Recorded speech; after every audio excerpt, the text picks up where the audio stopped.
Srimad Bhagavatam, translated with commentaries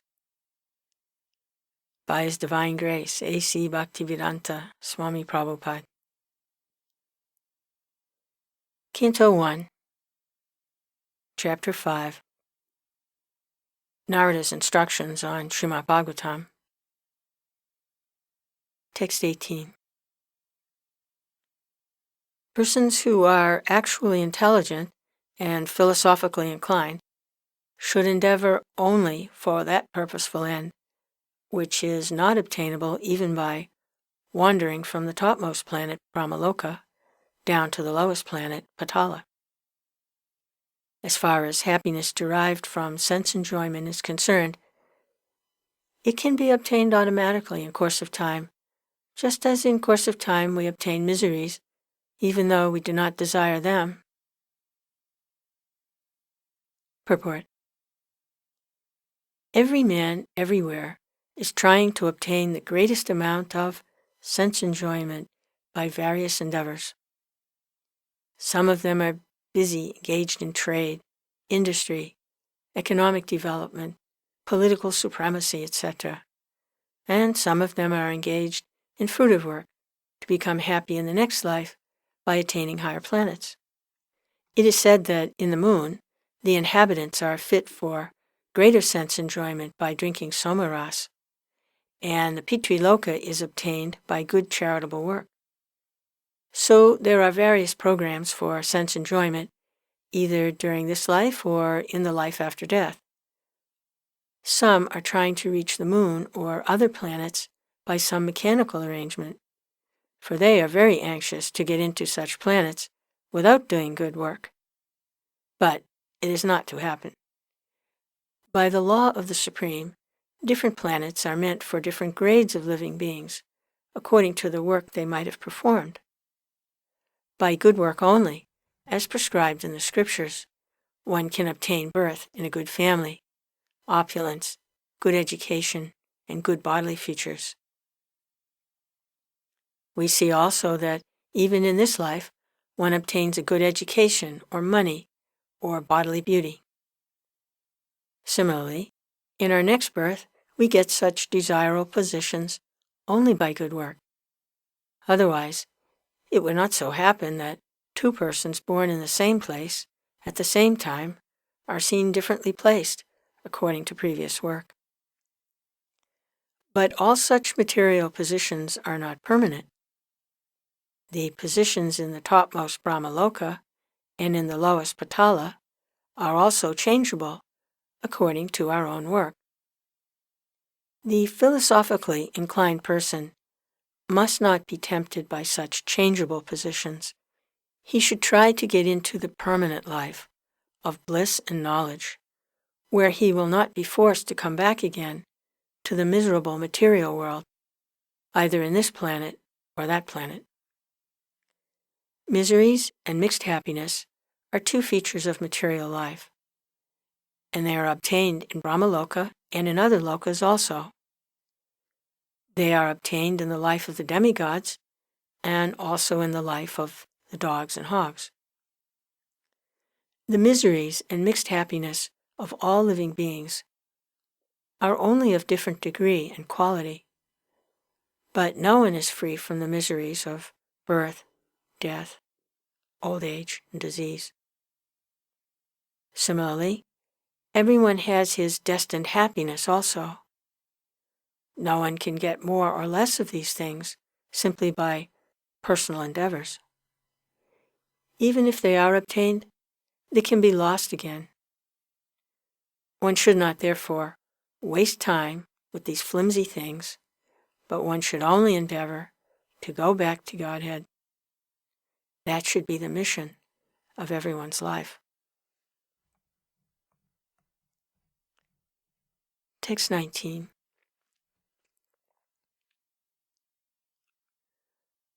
My dear Vyasa, even though a devotee of Lord Krishna sometimes falls down somehow or other, he certainly does not undergo material existence like others, the fruitive workers, etc.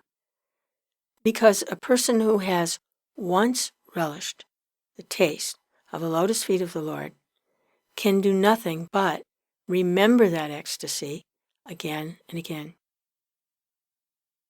Purport. A devotee of the Lord automatically becomes uninterested in the enchantment of material existence because he is rasagraha, or one who has tasted the sweetness of the lotus feet of Lord Krishna. There are certainly many instances where devotees of the Lord have fallen down due to uncongenial association, just like fruitive workers who are always prone to degradation. But even though he falls down, a devotee is never to be considered the same as a fallen karmi. A karmi suffers the result of his own fruitive actions, whereas a devotee is reformed by chastisement directly by the Lord himself. The sufferings of an orphan and the sufferings of a beloved child of a king are not one and the same. An orphan is really poor because he has no one to take charge of him. But a beloved son of a rich man, although he appears to be on the same level as the orphan, is always under the vigilance of his capable father.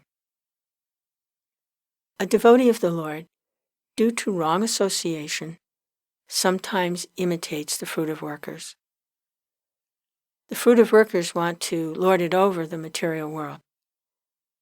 Similarly, a neophyte devotee foolishly thinks of accumulating some material power in exchange for devotional service. Such foolish devotees are sometimes put into difficulty by the Lord himself. As a special favor, he may remove all material paraphernalia. By such action, the bewildered devotee is forsaken by all friends and relatives, and so he comes to his senses again by the mercy of the Lord, and is set right to execute his devotional service. In the Bhagavad Gita, it is also said that fallen devotees are given a chance to take birth in a family of highly qualified Brahmins or in a rich mercantile family. A devotee in such a position is not as fortunate as one who is chastised by the Lord and put into a position of seemingly helplessness. The devotee who becomes helpless by the will of the Lord is more fortunate than those who are born in good families. The fallen devotees born in a good family may forget the lotus feet of the Lord because they are less fortunate. But the devotee who is put into a forlorn condition is more fortunate because he swiftly returns to the lotus feet of the Lord, thinking himself helpless all around. Pure devotional service is so spiritually relishable that a devotee becomes automatically uninterested in material enjoyment. That is the sign of perfection in progressive devotional service. A pure devotee continuously remembers the lotus feet of Lord Sri Krishna and does not forget him, even for a moment, not even in exchange for all the opulence of the three worlds.